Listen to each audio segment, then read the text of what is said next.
अब देखिए, loan Wolff attack की बाज़ाब्ता धमकी आ गई है और ईरान की तरफ से ये धमकी दी गई है कि पूरी दुनिया में कहीं भी अमेरिकन्स, इजरायली हों, उनके अधिकारी हों, वो अब सुरक्षित नहीं हैं, उनको टारगेट किया जाएगा। तो ये धमकी जो है, मुझे उम्मीद थी कि युद्ध शुरू होने के सप्ताह भर में आ जाएगी ये धमकी, लेकिन ये थोड़ी धमकी लेट आई है। तो ये अपने आप में समझिए एक बुरे दौर की शुरुआत है। आपको याद होगा, लॉर्ड लुई माउंटबेटन जो भारत के वायसराय थे, जब अपना कार्यकाल भारत से समाप्त करके जब ब्रिटेन पहुँचे तो उनकी किस तरह से हत्या हो गई थी। नाव के अंदर जो है आयरिश रिपब्लिकन आर्मी ने बम फिट कर दिया था और इस तरह से उनको वहीं पे ख़त्म कर दिया था। ये बहुत भयावह होता है और भयावह जो है ये, आप देखिए, तकनीक जो है वो कभी भी इस तरीके से मिसयूज़ नहीं होनी चाहिए। जिस तरह से ईरान के टॉप लीडरशिप को ख़त्म किया गया इस लालच में कि ईरान को हम डैमेज कर देंगे, ये अपने आप में सबसे बुरा हुआ।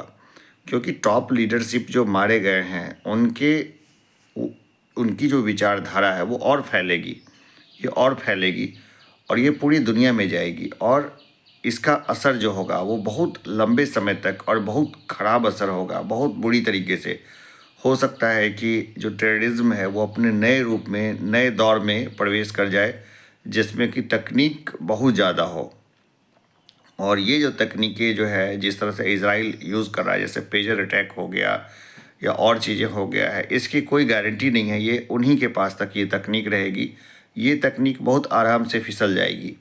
हमेशा कोशिश करनी चाहिए थी कि उदार तरीके इस्तेमाल किए जाए, गांधीवादी तरीके इस्तेमाल किए जाएं। और गांधी बुद्ध आज भी प्रासंगिक थे, पहले भी प्रासंगिक रहे हैं और दुनिया में छोटे हथियार या विनाशकारी हथियार है उनको बंद किया जाना चाहिए। पूरी मानवता के लिए सोचने वाला लीडर चाहिए। ट्रंप जैसा बेवकूफ़ आदमी नहीं चाहिए दुनिया को, जो कि पूरे पर्यावरण को ख़राब करके रख दे। अभी जो इन्वायरमेंटल कॉस्ट है, यानी जो पर्यावरण को नुकसान हुआ है इस युद्ध में, और जिस तरीके से बड़ी संख्या में लोग मारे जा रहे हैं रोज़, वो बहुत बुरा है। यूक्रेन युद्ध हो या ईरान युद्ध हो, चाहे दुनिया में कहीं भी कोई भी युद्ध चल रहा हो, आप देखिए उसकी पर्यावरणीय कॉस्ट कितनी ज़्यादा होती है। मैं पर्सनली और हमारे बहुत सारे लोग हैं अपने घरों में दिए नहीं जलाते, अगरबत्ती नहीं जलाते कि भाई इससे भी कम अमाउंट में पॉल्यूशन होगा। बहुत लोग हैं जो बहुत मजबूरी में ही कार या बाइक निकालते हैं और या पैदल चलते हैं ताकि कम हो, और ये लोग इस तरह से बड़ी संख्या में बारूद जलाते हैं।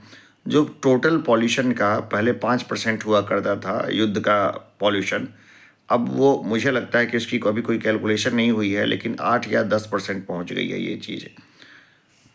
तो मैं अपने टॉपिक पे वापस आता हूं और बताता हूं कि अब ईरान ने बाज़ाब्ता इस बात की धमकी दी है कि पूरी दुनिया में कहीं भी अमेरिकन अधिकारी होंगे या अमेरिकन नागरिक, इजरायली या इजरायली नागरिक और अधिकारी जो भी हैं, वो कहीं भी सुरक्षित नहीं होंगे।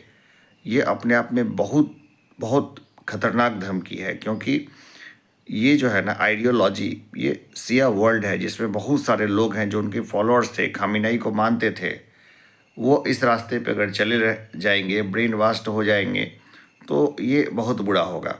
और इज़राइल और अमेरिका ने जिस तरह से बिना किसी कारण के ईरान के ऊपर हमला और वहाँ उनके इंफ्रास्ट्रक्चर को नुकसान पहुँचाना, उनके तेल टैंक्स को बर्बाद करना, ये सिर्फ ईरानियों के लिए नहीं, पूरी दुनिया में जितने लोग हैं उनके लिए और भारत जैसे लोगों के लिए बहुत नुकसान का बात है। जो भारतीय लोग हैं वो भी इस युद्ध की बड़ी कीमत चुका रहे हैं।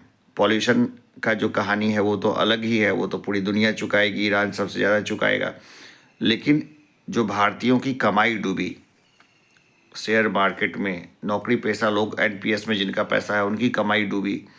इसके अलावा जो गैस है उसके ऊपर जो संकट आया उससे बहुत सारे लोग हैं जो फिर वापस लकड़ी के ज़माने में चले गए, बहुत सारे रेस्टोरेंट लकड़ी के ज़माने में चले गए। ये बहुत बुरा हुआ। तो उम्मीद करते हैं कि अभी भी वर्ल्ड के लीडर्स हैं वो खुद मुंह खोलेंगे और अमेरिकन्स लोग भी वियतनाम वार से ज़रूर कुछ ना कुछ सीखेंगे। मैंने लोन वोल्फ अटैक के बारे में पहले 2 सप्ताह पहले ही बताया था। मैं इस वीडियो के नीचे या आई बटन में वो डाल दूँगा, आप उसको एक बार ज़रूर देख लीजिएगा। चलिए फिर मिलते हैं, धन्यवाद।